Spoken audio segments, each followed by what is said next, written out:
আমরা ম্যাক্সিমাম সময় কিন্তু মাছ মাংস খেয়ে থাকি। মাছ মাংস কিন্তু সব দিন বা সব সময় খেতে ভালো লাগে না বা খাওয়াও ঠিক না। আপনি শাক সবজিতে যতটা পুষ্টি পাবেন বা খেতে ভালো লাগবে, পেট ভরে ভাত খেতে পারবেন, মাছ মাংস দিয়ে কিন্তু ততটা ভাতও খেতে পারবেন না, আবার পুষ্টিগুণেও কম। তো আমাদের মাঝে মধ্যে এরকম শাকসবজি রান্না করে খাওয়া উচিত বা ভর্তা টর্তা তৈরি করে খাওয়া উচিত। আমরা কিন্তু ভর্তা তৈরি করে যতটা তৃপ্তি করে ভাত খাবো, মাছ মাংস দিয়ে ততটা তৃপ্তি করে ভাত খেতে পারবো না। আর গ্রামে কিন্তু বিশেষ করে আমাদের অ্যাভেলেবেল এই যে শাকসবজিটা পাওয়া যায়, খুবই তরতাজা শাকসবজি।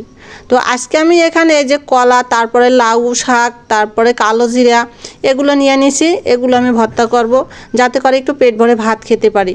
তো লাউয়ের যে পাতাগুলো আমি সেদ্ধ করে নিলাম। আর হচ্ছে এখানে আমি এই যে কাঁচকলাগুলোও সেদ্ধ করে নিয়েছি।